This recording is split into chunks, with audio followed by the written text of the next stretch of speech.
ದೇವರು ಪ್ರೀತಿಸುವ ಪ್ರೀತಿಯ ಬಿಗ್ ಜೆ ಟಿ ವಿ ಪ್ರಿಯ ವೀಕ್ಷಕರಿಗೆ ನಮ್ಮ ಕರ್ತನಾದ ಯೇಸು ಕ್ರಿಸ್ತನ ಹೆಸರಿನಲ್ಲಿ ನಿಮ್ಮನ್ನು ವಂದಿಸಿ ಸ್ವಾಗತ ಬಯಸ್ತಿದ್ದೇವೆ. ಬನ್ನಿರಿ, ದೇವರ ವಾಕ್ಯವನ್ನು ಒಟ್ಟಾಗಿ ನಾವು ಅಧ್ಯಯನ ಮಾಡಿಕೊಳ್ಳೋಣ. ಇಂದಿನ ನಮ್ಮ ಅಧ್ಯಯನ ಪ್ರಸಂಗಿಗಳು ಅಥವಾ ಪ್ರಸಂಗಿ, ದ ಬುಕ್ ಆಫ್ ಎಕ್ಲೇಸಿಯಾಸ್ಟಸ್, ಪ್ರಸಂಗಿ 12ನೇ ಅಧ್ಯಾಯ, ಚಾಪ್ಟರ್ 12. 12ನೇ ಅಧ್ಯಾಯದಲ್ಲಿ ನಾವು ಸೃಷ್ಟಿಕರ್ತನನ್ನು ಯಾಕೆ ಸ್ಮರಿಸಬೇಕು ಎಂಬುದಕ್ಕೆ ಕೆಲವು ಕಾರಣಗಳು ಕೊಡಲ್ಪಟ್ಟಿದೆ. ಸುಮಾರು ಕನಿಷ್ಠ ಒಂದು 15 ಕಾರಣಗಳು ಕೊಡಲ್ಪಟ್ಟಿದೆ ಯಾಕೆ ಸೃಷ್ಟಿಕರ್ತನನ್ನು ಸ್ಮರಿಸಬೇಕಂತ. ಸ್ಮರಿಸುವಂತೆ ಹೇಗೆ ಸ್ಮರಿಸಬೇಕು ಎಂಬುದಾಗಿ ಕೂಡ ಇದೇ ಅಧ್ಯಾಯದಲ್ಲಿ 11 ಪ್ರತಿಕ್ರಿಯೆಗಳು ಕೂಡ ಇದರಲ್ಲಿ ಕೊಡಲ್ಪಟ್ಟಿದೆ. ಹಾಗಾದರೆ 11 ಪ್ಲಸ್ 15 ನಾವು ನೋಡುವಾಗ 26 ಸಂಗತಿಗಳು ಈ 12 ವಚನಗಳಲ್ಲಿ ಅಥವಾ 13 ವಚನಗಳಲ್ಲಿ ಇವೆ. ಸರಿ, ಒಂದೊಂದಾಗಿ ನಾವು ನೋಡಿಕೊಳ್ಳೋಣ್ರಿ.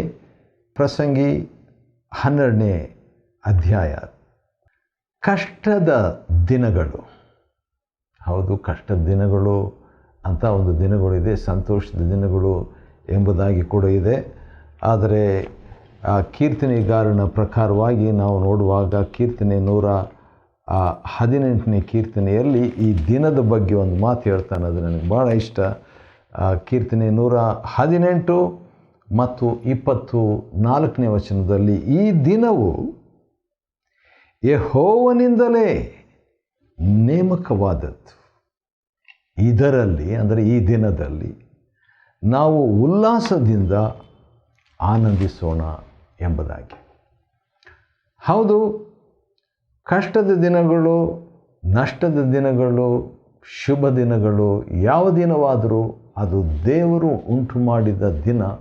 ಅದರಲ್ಲಿ ಆ ದಿನದ ಉದ್ದೇಶ ನಾವು ಸಂತೋಷವಾಗಿರಬೇಕು, ಆ ದಿನದಲ್ಲಿ ಸಂತೋಷವಾಗಿರಬೇಕು, ಕರ್ತನಲ್ಲಿ ಸಂತೋಷವಾಗಿರಬೇಕು ಮತ್ತು ನಾವು ಯಾವಾಗಲೂ ಸಂತೋಷವಾಗಿರಬೇಕು ಎಂಬುದಾಗಿ. ಆದರೂ ಕೂಡ ಪ್ರತ್ಯೇಕವಾಗಿ ಯೌವನಸ್ಥರಿಗೆ ಒಂದು ಮಾತು 1ನೇ ವಚನದಲ್ಲಿದೆ, ಯೌವನದಲ್ಲಿಯೇ ನಿನ್ನ ಸೃಷ್ಟಿಕರ್ತನನ್ನು ಸ್ಮರಿಸು.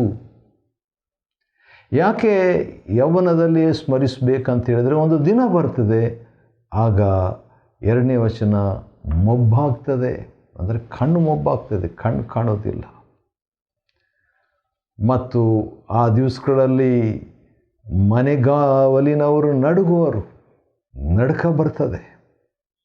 ಬಲಿಷ್ಠರು ಬೊಗ್ಗುವರು, ಬೆಂಡಾಗ್ಬಿಡ್ತೀವಿ, ಬೊಗ್ಗಿಬಿಡ್ತೀವಿ.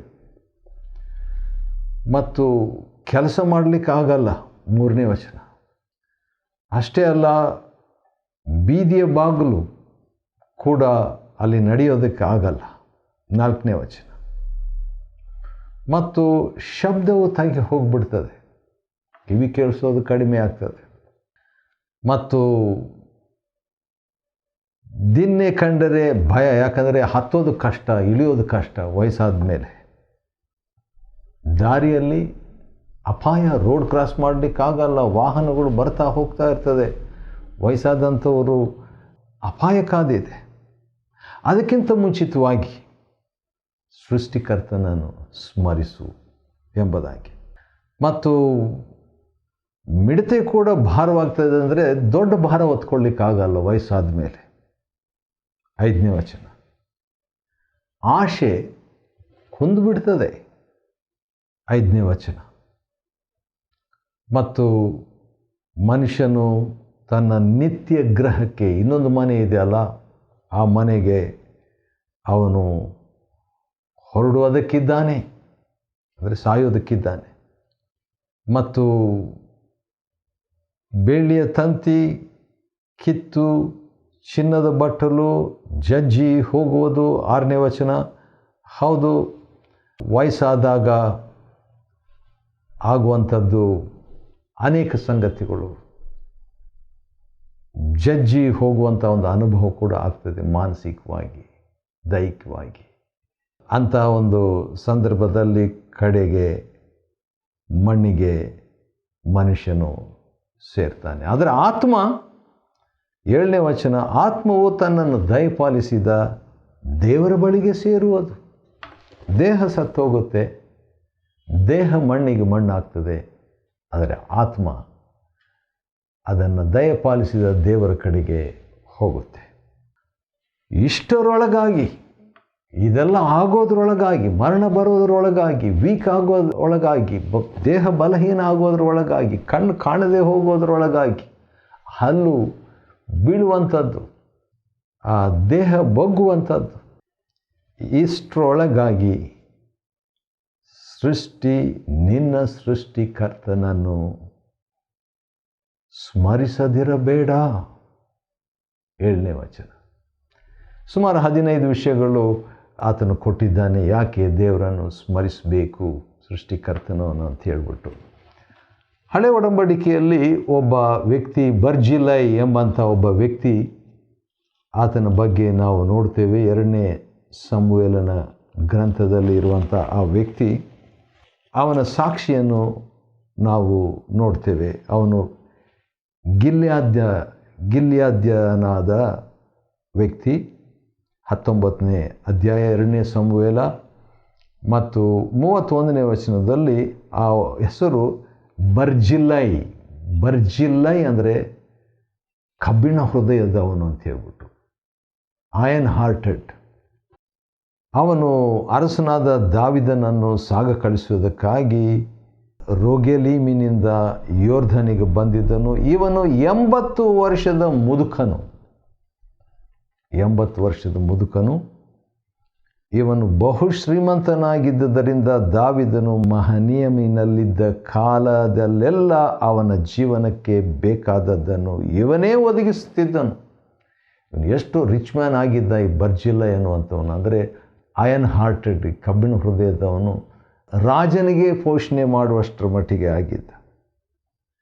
ಅರಸನು ಬರ್ಜಿಲೈಗೆ, ನನ್ನ ಜೊತೆಯಲ್ಲಿ ನೀನು ಹೊಳೆಯ ಆಚೆ ಬಾ ಎಂಬುದಾಗಿ ಕೇಳಿದಾಗ, ನಿನ್ನನ್ನು ನನ್ನ ಹತ್ತಿರವೇ ಇಟ್ಟುಕೊಂಡು ಸಂರಕ್ಷಿಸ್ತೀನಿ, ನಾನು ನಿನ್ನ ನೋಡ್ಕೊಳ್ತೀನಿ. ಈಗ ರಾಜನನ್ನು ಇವನು ನೋಡಿಕೊಂಡು, ಈಗ ರಾಜ ಹೇಳ್ತಾನೆ, ದಾವಿದನು ಹೇಳ್ತಾನೆ, ನಾನು ನಿನ್ನ ನೋಡ್ಕೊಳ್ತೀನಿ ಅಂತ ಹೇಳಿದಾಗ, ಅದಕ್ಕೆ ಬರ್ಜಿಲೈ, ಇಷ್ಟು ವಯಸ್ಸು ಕಳೆದವನಾದ ನಾನು ಅರಸನ ಸಂಗಡ ಯೆರೂಸಲೇಮಿಗೆ ಬರುವುದು ಹೇಗೆ? ಈಗ ನನಗೆ 80 ವರ್ಷ, ಒಳ್ಳೆಯದು ಕೆಟ್ಟದ್ದು ಇವುಗಳ ಭೇದವು ನನಗಿನ್ನೂ ತಿಳಿಯೋದೋ ಎಂಬುದಾಗಿ ಹೇಳಿಬಿಟ್ಟು ಇವನು ತನ್ನ ಅಭಿಪ್ರಾಯವನ್ನು, ಅನುಭವವನ್ನು ಹೇಳುವಾತನಾಗಿದ್ದಾನೆ. ಆದ ಕಾರಣ ತನ್ನ ಒಂದು ಈ ವಯಸ್ಸಾಗುವ ಅನುಭವ ಬರುವುದರೊಳಗಾಗಿ ಸೃಷ್ಟಿಕರ್ತನನ್ನು ಸ್ಮರಿಸಬೇಕು. ಯವನಸ್ಥರಿಗಿದ ಅನ್ವಯ, ವಿಶೇಷವಾಗಿ ಇತರರಿಗೂ ಕೂಡ ಅನ್ವಯ. ಯಾಕಂದರೆ ಕೆಲವರು ಯವನಸ್ಥರಾಗಿರದೇ ಇದ್ದಾಗಿಯೂ ಕೂಡ ಸಮಯ ಒಂದು ವೇಳೆ ಬಲಹೀನತೆಯಿಂದ, ಅಸ್ವಸ್ಥತೆಯಿಂದ ನಾವು ದೇವರಿಗೆ ಕೊಡತಕ್ಕ ರೀತಿಯಲ್ಲಿ ಸಮಯ ಕೊಡಲಿಕ್ಕೆ ಆಗದಂಥ ಪರಿಸ್ಥಿತಿ. ಹಾಗಾದರೆ ನಾವು ಸೃಷ್ಟಿಕರ್ತನನ್ನು ಯಾವ ರೀತಿಯಾಗಿ ಸ್ಮರಿಸಬೇಕು? 11 ವಿಷಯಗಳನ್ನು ನಾನು ಹೇಳ ಬಯಸ್ತೇನೆ. ಆ ರೀತಿಯಾಗಿ ಸ್ಮರಿಸಬೇಕು. ಇದು ಭೂಮಿಯಲ್ಲೇ ಇದ್ದಂಥ ಅತ್ಯಂತ ಜ್ಞಾನಿಯಾದ ವ್ಯಕ್ತಿ ಹೇಳಿರುವಂಥದ್ದು ಸೊಲೊಮೋನನು. ಆ ಜ್ಞಾನತನವನ್ನು, ಆ ಜ್ಞಾನಿಯನ್ನು ಯಾರೂ ಬೀಟ್ ಮಾಡಲಿಲ್ಲ.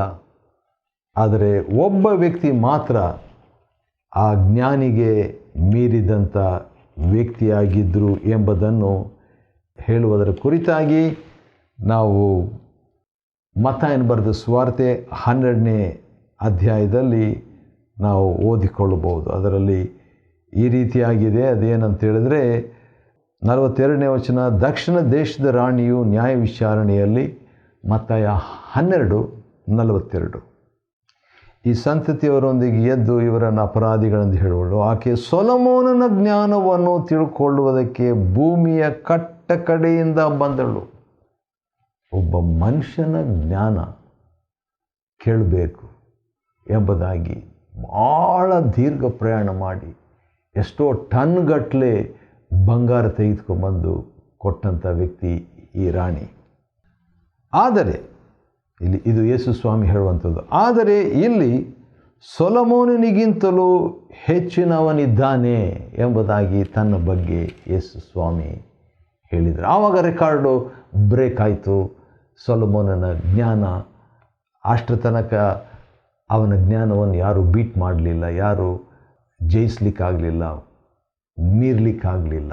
ಸರಿ, ಈಗ ನಾವು ಯಾವ ರೀತಿಯಾಗಿ ಸೃಷ್ಟಿಕರ್ತನನ್ನು ಸ್ಮರಿಸಬಹುದು? 9ರಿಂದ 12 ವಚನಗಳು, 3ನೇ ವಚನದಲ್ಲಿ 11 ವಿಷಯಗಳಿದೆ, ಕನಿಷ್ಠ 10 ವಿಷಯಗಳಾದರಿದೆ. ನೋಡೋಣ. ಒಂದು ಏನಂದರೆ ದೇವರ ವಾಕ್ಯವನ್ನು ಬೋಧಿಸುವುದು.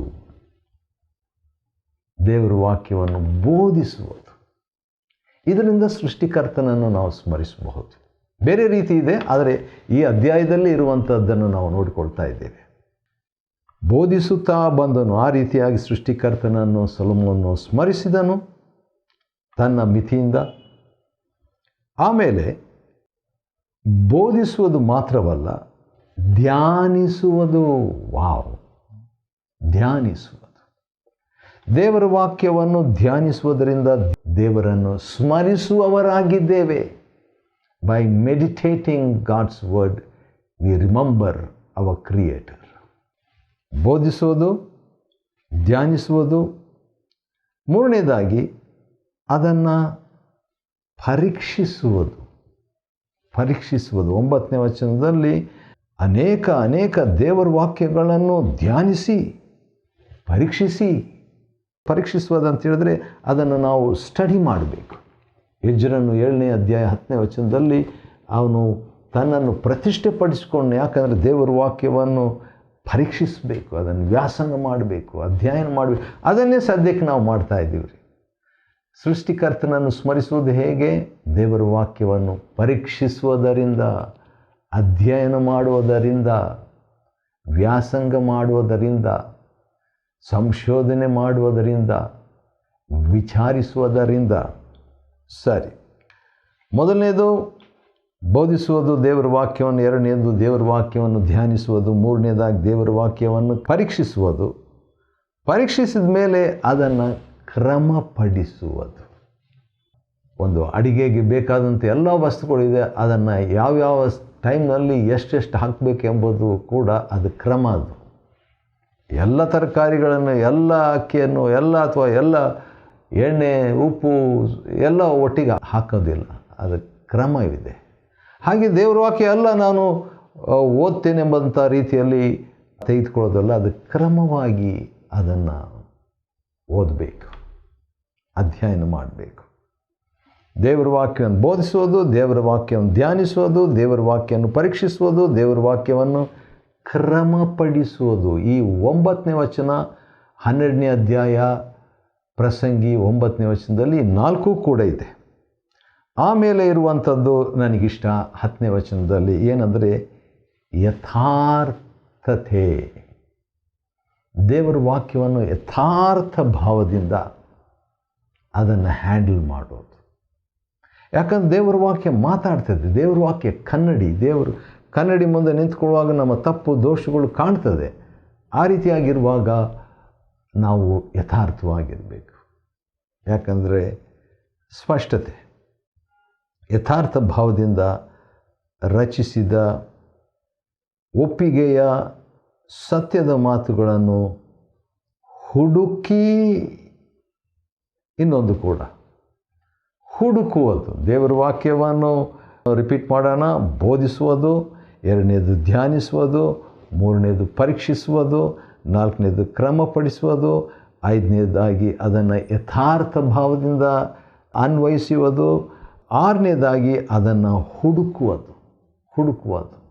ಯೆಶಾಯ 34:16ರಲ್ಲಿ ಅದನ್ನು ಹುಡುಕಿ ಜೊತೆಯಾಗಿ ಒಂದಕ್ಕೊಂದು ಲಿಂಕ್ ಮಾಡಬೇಕು, ಹುಡುಕುವುದು. ಅದು ಕೂಡ ಭಾಳ ಪ್ರಾಮುಖ್ಯವಾದಂಥದ್ದು. ಯಾಕಂತೇಳಿದ್ರೆ ನಾನು ಆ ವಾಕ್ಯ ಓದ್ಬಿಡ್ತೇನೆ. ಯಾಕಂತೇಳಿದ್ರೆ ಇದಕ್ಕೆ ಸಂಬಂಧಪಟ್ಟಂಥದ್ದು ಯೆಶಾಯನ ಗ್ರಂಥ 34ನೇ ಅಧ್ಯಾಯ ದೇವರ ವಾಕ್ಯಕ್ಕೆ ಸಂಬಂಧಪಟ್ಟಂಥ ಈ ಅಪರೂಪವಾದಂಥ ಒಂದು ವಾಕ್ಯ ಇದು ನೋಡ್ರಿ. 34:16 ವಚನದಲ್ಲಿ ಯೆಹೋವನ ಶಾಸ್ತ್ರದಲ್ಲಿ, ಐಸಾಯ 34:16, ಯೆಹೋವನ ಶಾಸ್ತ್ರದಲ್ಲಿ ಹುಡುಕಿ ಓದಿರಿ. ಸುಮ್ಮನೆ ಹೋದಿರಿ ಅಂತ ಬರೆದಿಲ್ಲ, ಇಲ್ಲಿ ಮಾತ್ರ ಭಾಳ ಸ್ಪಷ್ಟವಾಗಿ ಭಾಳ ಚೆನ್ನಾಗಿ ಬರೆದಿದೆ. ಹುಡುಕಿ ಓದಿರಿ, ಇವುಗಳಲ್ಲಿ ಯಾವುದೂ ಇಲ್ಲದಿರುವುದು. ಅಂದರೆ ಎಲ್ಲವೂ ಜೊತೆಯಾಗಿರುವವು. ಯಾಕೆ? ದೇವರ ಬಾಯಿಂದ ಅಪ್ಪಣೆ ಆಯ್ತಲ್ವೇ? ಅದೇ ಕಾರಣ. ಯಾಕೆ? ದೇವರ ಆತ್ಮನು ಇವುಗಳನ್ನು ಒಟ್ಟಿಗೆ ಬರಮಾಡಿದನಲ್ವಾ? ಹೌದು, ದೇವರೇ ಇವುಗಳಿಗೆ ಪಾಲು ಮಾಡಿಕೊಟ್ಟಿದ್ದಾನೆ. ದೇವರ ವಾಕ್ಯಕ್ಕೆ ನೀನು ಇಲ್ಲಿರು, ನೀನು ಅಲ್ಲಿರು ಅಂತ ಹೇಳ್ಬಿಟ್ಟು ಪಾಲು ಮಾಡಿಕೊಟ್ಟಿದ್ದಾನೆ. ದೇವರ ಕೈಯೇ ನೂಲು ಹಾಕಿ ದೇಶವನ್ನು ಹಂಚಿದೆ. ವಾವ್! ಅದು ಇವುಗಳಿಗೆ ನಿತ್ಯ ಸ್ವಾಸ್ಥ್ಯವಾಗಿರುವುದು. ಅಷ್ಟೇ ಅಲ್ಲ, ದೇವರ ವಾಕ್ಯ, ದೇವರ ದೇಶ, ದೇವರ ಜನರು ತಲತಲಾಂತರಕ್ಕೂ ಇರುವಂಥ ಕಾರಣ. ಹಾಗಾದರೆ ನಾವು ಸೃಷ್ಟಿಕರ್ತನನ್ನು 30 ವರ್ಷ, 40 ವರ್ಷ, 50, 100, 120 ವರ್ಷ ನಾವು ಸ್ಮರಿಸ್ಬೋದು. ಆದರೆ ಅದು ತಲತಲಾಂತರಕ್ಕೂ ಅದರ ಪರಿಣಾಮ, ಅದರ ಎಫೆಕ್ಟ್ ಇರುವಂಥದ್ದಾಗಿದೆ. ಆದ ಕಾರಣ ಅದನ್ನು ಹುಡುಕಿ ಆರಿಸ್ಕೊಳ್ಬೇಕು. ಹುಡುಕಿ ಆರಿಸ್ಕೊಳ್ಳೋದು, ಚೂಸ್ ಮಾಡಬೇಕು, ಆಯ್ಕೆ ಮಾಡಬೇಕು. ಒಂದಿನ ಈ ಊಟ ಮಾಡ್ತೀನಿ, ನಾಳೆ ಇದನ್ನು ಮಾಡ್ತೀನಿ, ಮಧ್ಯಾಹ್ನ ಈ ಊಟ, ಸಾಯಂಕಾಲ ಇಂಥ ಊಟ ಅಂತ ನಾವು ಆಯ್ಕೆ ಮಾಡ್ತೀವಲ್ಲ, ಆ ರೀತಿಯಾಗಿ ದೇವರ ವಾಕ್ಯವನ್ನು ಆಯ್ಕೆ ಮಾಡಬೇಕು. ಸರಿ, 2 ವಚನದಲ್ಲಿ ಎಷ್ಟೊಂದು ವಿಷಯಗಳು ನಾವು ನೋಡಿದ್ವಲ್ಲ. ಇನ್ನೂ ಕೂಡ ದೇವರ ವಾಕ್ಯದ ಬಗ್ಗೆ ಇನ್ನೂ ಕೂಡ ಕೆಲವು ವಿಷಯಗಳು 11ನೇ ವಚನದಲ್ಲಿ ಅದು ಮುಳ್ಳುಗೋಲಾಗಿದೆ. ಮುಳ್ಳುಗೋಲು. ಆ ದಿವಸಗಳಲ್ಲಿ ಹಠಮಾರಿಯಾದಂಥ ಎತ್ತುಗಳಿಗೆ ಮುಳ್ಳುಗೋಲು ಅದನ್ನು ಉಪಯೋಗ ಮಾಡ್ತಿದ್ರು. ಮತ್ತು ದೇವರ ವಾಕ್ಯ ಸಂಗ್ರಹ ವಾಕ್ಯಗಳು ಅದೇನೆಂದರೆ ಬಿಗಿಯಾಗಿ ಬಡಿದ ಮೊಳೆಗಳು. ಮನೆಯಲ್ಲಿ ಮೊಳೆ ಯಾಕೆ ಬಡಿತಾರೆ? ಯಾವುದಾದ್ರೂ ಒಂದು ತೂಗು ಹಾಕಬೇಕು ಅಂತ ಹೇಳ್ಬಿಟ್ಟು ಅದು ಗ್ರಿಪ್ಪಾಗಿ ಇಟ್ಕೊಳ್ತದೆ. ಆ ರೀತಿಯಾಗಿ ನಮ್ಮ ಜೀವನದಲ್ಲಿ ಕೆಲವು ವಿಷಯಗಳನ್ನು ದೇವರ ವಾಕ್ಯ ಮೊಳೆಯಾಗಿ, ವಾವ್! ಇದೇ ಮೊದಲನೇ ಸಾರಿ ನನಗೆ ಇದನ್ನು ನಾನು ಗಮನಿಸ್ತಾ ಇರೋದು. ಹೌದು, ಇನ್ನೊಂದು ವಿಷಯ ದೇವರ ವಾಕ್ಯದ ಬಗ್ಗೆ ಅದೇನೆಂದರೆ, ಈ ದೇವರ ವಾಕ್ಯವು ಒಬ್ಬನೇ ಕರ್ತನಿಂದ ಬಂದಿವೆ. ಆ ರೀತಿಯಾಗಿ ಆ ಒಬ್ಬನೇ ಕರ್ತನಿಂದ ಅದನ್ನು ನಾವು ತಗೊಳ್ಳೋದಾದರೆ ಸೃಷ್ಟಿ ಕರ್ತನನ್ನು ಸ್ಮರಿಸುತ್ತೇವೆ. ಹೌದು, ಇವಲ್ಲದೆ ಉಳಿದವುಗಳಲ್ಲಿಯೂ ಎಚ್ಚರದಿಂದಿರಬೇಕು ನಾವು. ಆದರೆ ಅದೇ ಸಂದರ್ಭದಲ್ಲಿ ಬಹು ಗ್ರಂಥಗಳ ರಚನೆಗೆ ಮಿತಿ ಇಲ್ಲ, ಭಾಳ ಇದೆ. ದೇವ್ರ ವಾಕ್ಯ ಬಗ್ಗೆನೇ ಭಾಳ ಬುಕ್ಸ್ ಇದ್ದಾವೆ. ಅತಿ ವ್ಯಾಸಂಗವು ದೇಹಕ್ಕೆ ಆಯಾಸ. ಯಾಕಂತೇಳಿದರೆ ದೇವರಾತ್ಮನನ್ನು ಬಿಟ್ಟು ಅಧ್ಯಯನ ಮಾಡುವಾಗ ಅಂಥ ವ್ಯಾಸಂಗ ಆಯಾಸವೇ. ಆದ ಕಾರಣ ಸೃಷ್ಟಿಕರ್ತನನ್ನು ಸ್ಮರಿಸಬೇಕಾದರೆ ದೇವರಾತ್ಮನ ಸಹಾಯದಿಂದ ಸ್ಮರಿಸಬೇಕು. ಆಶ್ಚರ್ಯ! ಇಡೀ ಪುಸ್ತಕ ಪ್ರಸಂಗಿಯನ್ನು 12 ಅಧ್ಯಾಯಗಳನ್ನು ಒಳಗೊಂಡದ್ದನ್ನು ನಾವು ಅಧ್ಯಯನ ಮಾಡಿಕೊಂಡೆವು. 12ನೇ ಅಧ್ಯಾಯ ಪ್ರಸಂಗಿಯ ಗ್ರಂಥದಿಂದ 15 ಕಾರಣಗಳು ಯಾಕೆ ಸೃಷ್ಟಿಕರ್ತನನ್ನು ಸ್ಮರಿಸಬೇಕು ಮತ್ತು ಸುಮಾರು 11 ಪ್ರತಿಕ್ರಿಯೆಗಳು ಹೇಗೆ ಸೃಷ್ಟಿಕರ್ತನನ್ನು ಸ್ಮರಿಸಬೇಕು ಎಂಬುದಾಗಿ ದೇವರು ಅಧ್ಯಯನ ಮಾಡಿಕೊಳ್ಳುವಂತೆ ನಮಗೆ ಕೊಟ್ಟ ಕೃಪೆಗಾಗಿ ಆತ್ಮ ಸ್ತೋತ್ರವಾಗಲಿ. ದೇವರು ನಿಮ್ಮನ್ನು ಆಶೀರ್ವದಿಸಲಿ.